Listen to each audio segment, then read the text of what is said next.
देखो, रुपया है मूल्य का मापक। हाँ। किसी भी चीज को मापने का कोई भी मापक होता है, उसका एक होता है स्टैंडर्ड। हाँ। अगर वो है वैध मतलब सही, यूनिवर्सल, हाँ।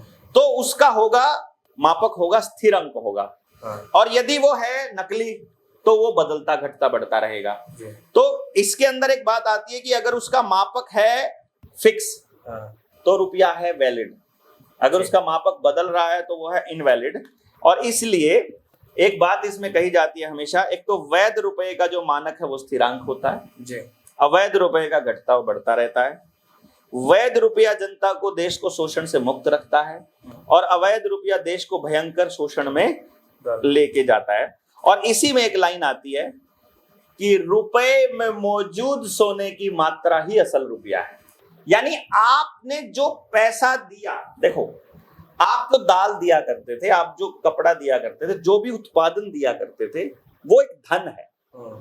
धन के बदले केवल धन दिया जा सकता है, बिल्कुल। धन के बदले कबाड़ नहीं दिया जा सकता, बिल्कुल। धन क्या क्या है? जो प्राकृतिक संसाधनों से उत्पन्न होता है केवल वही धन है। ये कागज धन थोड़ी ना है। ये तो आपकी सेहत, सेहत कहां से बनती है? ऊर्जा से। ऊर्जा कहां से आती है? फसल खाने से। खाना कहां से आया? अनाज से। अनाज कहां से आया? पेड़ से। पेड़ कहां से आया? जमीन से। जमीन ने कैसे किया? सूरज और रोशनी और गर्मी और नमी और पानी और सब से लेकर के प्रकाश संश्लेषण की प्रक्रिया से भोजन बनाया, वो भोजन स्टोर हुआ, वो हमारी बॉडी में स्टोर हुआ, तो हम मेहनत करने लायक हुए। हमने अपनी मेहनत आपको दी, मतलब अपनी ऊर्जा दी, यानी कुदरत की ऊर्जा आपको दी, तो आपने उसके बदले में अपनी कमाई हुई ऊर्जा मुझे दी। यही तो होता है। मैं आपको अनाज दे रहा हूँ, आप मेरे लिए कुछ और काम कर दो। मैंने आपके खेत में काम कर दिया एक पूरे दिन, तो आप उसके बदले में मुझे चावल दे दो, अनाज दे दो, कपड़ा दे दो, जो आपने ऊर्जा को स्थानांतरित किया। यानी लेन देन का एक साधन है धन जी, साधन। ठीक है, आई बात समझ में? आप बिल्कुल क्लियर हो गया हूँ। क्लियर हो रहा है ना? हाँ। यानी वो लेन देन धन के बदले धन होगा। हाँ। आपको मैंने दे दिया 1 किलो अनाज, 1 किलो गेहूं दे दिया मैंने, आपने उसको खर्च कर दिया। अब आप उस 1 किलो को उनको दे दोगे? नहीं, ऊर्जा बनाएगा उनके लिए, फिर मेहनत करेंगे। ऊर्जा बना के मेहनत करोगे। हाँ। उस 1 किलो अनाज को आप कहीं आगे भी खर्च कर सकते हो क्या? नहीं, वो तो खत्म हो गया। 100 रुपए का नोट खर्च करने के बाद फिर ऐसा कैसा कैसे रहता है? ये खर्च हो गया तो ये खत्म क्यों नहीं होता? बाकी कोई भी चीज खर्च कर, आदमी खर्च कर दो, आदमी दोबारा वापस नहीं आता।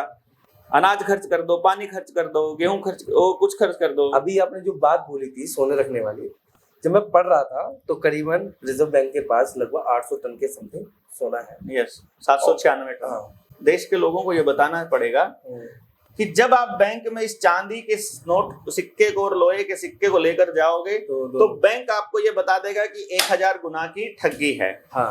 अब जब आपको ये पता चलेगा कि ये चांदी का रुपया भी असली रुपया नहीं है, तब तो और बड़ी ठगी है। तब तो और बड़ी ठगी। इसका मतलब कहीं है ये भी रुपए का लीगल टेंडर है। ठीक है, ये भी रुपए का लीगल टेंडर है। सारे नोट जितने हैं ये सारे रुपए के लीगल टेंडर है। तो रुपया क्या है? रुपया is gold, only gold, only gold. पूरी दुनिया में किसी भी देश की मुद्रा को किसी चीज के समानांतर रखा जाएगा, केवल और केवल गोल्ड। डॉलर अगर मजबूत है तो सिर्फ इसलिए है क्योंकि डॉलर वालों ने डॉलर छापने के बराबर में गोल्ड रखा हुआ है। जिसके पास गोल्ड रखा हुआ है वो नहीं हिल सकता। गोल्ड गायब कर दो, वो कागज का टुकड़ा हो जाएगा, वैल्यू ही कोई नहीं है। मतलब असली जो पूरी घुमा चला के पूरी जो एक श्रेणी जा रही है, हाँ, वो सिर्फ सोने, सिर्फ सोना, ओनली गोल्ड। हर चीज की कीमत गोल्ड की कीमत के बराबर में ही आंकी जाएगी। अब पता चले कि कितना गोल्ड, तो स्टैंडर्ड देखना पड़ेगा यूनिवर्सल, क्योंकि मैंने बोला अगर रुपया वैध है तो स्टैंडर्ड को नहीं बदला जा सकता।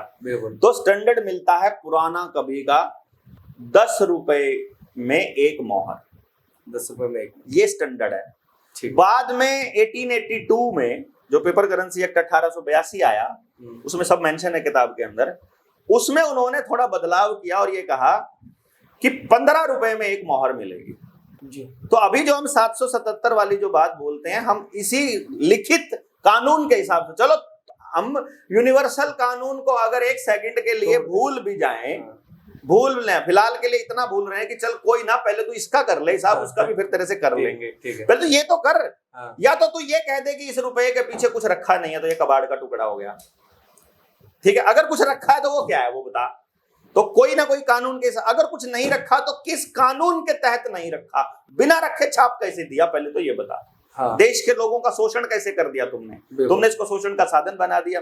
तो फिर ये चेक करने के लिए कि अभी चेक करो तो पुराने दस्तावेज निकल कर आते हैं तो 15 रुपए की एक मोहर मिलती है, और मोहर होता है 1 तोला शुद्ध सोना। ठीक है। 1 तोला शुद्ध सोना होता है 11 ग्राम 664 मिलीग्राम। जब इस 11.664 ग्राम को डिवाइड करते हैं 15 से तो आता है 777 मिलीग्राम शुद्ध 24 कैरेट का सोना। 24 कैरेट। हाँ, जिसकी कीमत आज लगभग 10,000 रुपए के ये कागज के नोट हैं। हाँ। यानी कि आप जो कमाते हो वो धन कमाते हो। हाँ। गेहूं, डंगर, पशु, मेहनत, मजदूरी, जो भी आप, या कपड़ा बनाया या कुछ भी आपने उत्पादन किया, उत्पादन केवल किसान करता है। हाँ। फैक्ट्रियों में उत्पादन नहीं होता। फैक्ट्रियों में एक चीज दूसरी चीज में कन्वर्ट की जाती है। लोहे को पिघलाकर कुछ और बना दिया जाता है। लोहा पैदा नहीं किया जाता। लोहा केवल जमीन से पैदा होगा, कोयला केवल जमीन से पैदा होगा, सोना, चांदी, बॉक्साइट, एल्युमिनियम जो भी है या अनाज सब जमीन से पैदा होगा। जो जमीन से पैदा हो रहा है वो उत्पादन है, बाकी सब बकवास है। तो जब उत्पादन होता है, जितना उत्पादन होता है उसके बराबर का सोना रखना पड़ता है, क्योंकि उसकी कीमत देनी है जिसने उत्पादन किया है। उतने ही नोट छापे जाते हैं और उस आदमी तक पहुंचाए जाते हैं और वो मार्केट में सर्कुलेट होते हैं। अगर उससे फालतू नोट कोई छाप रहा है तो पूरी देश की जनता के साथ वो ठगी कर रहा है। और कितने नोट छापेगा? 1 रुपए के बराबर 777 मिलीग्राम गोल्ड छापेगा। तो जब वहां से हम लोगों को कोई ये कहता है कि तुमने जो काम किया है वो 5 रुपए का किया है, या हमें कोई कहते 15 रुपए का तुमने काम किया है, तो मतलब मैंने 1 तोला सोना कमाया है। लेकिन 1 तोला सोने की कीमत जो आपके नोट में है वो तो लगभग आज 1 लाख रुपए से ऊपर है। तो अगर 1 तोला सोना 1 लाख से ऊपर है और हमने जो कमाया है वो 15 रुपये के बराबर है, तो जब हम 15 रुपए कमाते हैं तो ये 1 लाख के नोट छाप लेते हैं, क्योंकि हमने तो गोल्ड कमाया था। 1 तोला सोना, 15 रुपए कमाए तो 1 तोला सोना कमा लिया जी, तो गोल्ड छाप लिया। उस गोल्ड की कीमत नोट में है 1 लाख, तो वो नोट छाप के 1 लाख उद्योगपति को दे देते हैं, उद्योगपति के पास पहुंच जाता है। तो एवरी ट्रांजैक्शन जो आप बैंक में करते हो और जमा करते हो और निकलवाते हो, जैसे इस चांदी के सिक्के के मामले में 1000 गुना की ट्रांजैक्शन थी, वैसे ही आप मेहनत करके जब अपनी मेहनत की कमाई को अपने पास ना रखकर खाते में जमा करते हो, तो खाते में जमा करके निकलवाने में ही आपके साथ 10,000 गुना की ठगी हो जाती है। इसीलिए देश का प्रत्येक नागरिक रोज की रोज कर्ज में दबता जा रहा है, रोज की रोज महंगाई बढ़ रही है, रोज की रोज वो गरीब होता जा रहा है, हर रोज उसका बिजनेस ठप होता जा रहा है। आप देख लो, प्रत्येक व्यक्ति का बिजनेस ठप हो रहा है। जिसने कर्जा लेकर के नहीं दिया, केवल उसका बिजनेस चल रहा है। जिसने कर्जा लेकर देना है, यानी कि अडानी अंबानी का, उनका नहीं बिगड़ेगा, क्यों उन्हें देना ही नहीं है वो। लेकिन जो आपने कमाया है, आपकी हर कमाई के साथ, आपके साथ हर 1 रुपए के साथ 10,000 गुना की ठगी जिसके साथ होती रहेगी, वो तो कंगला होना ही होना है भाई।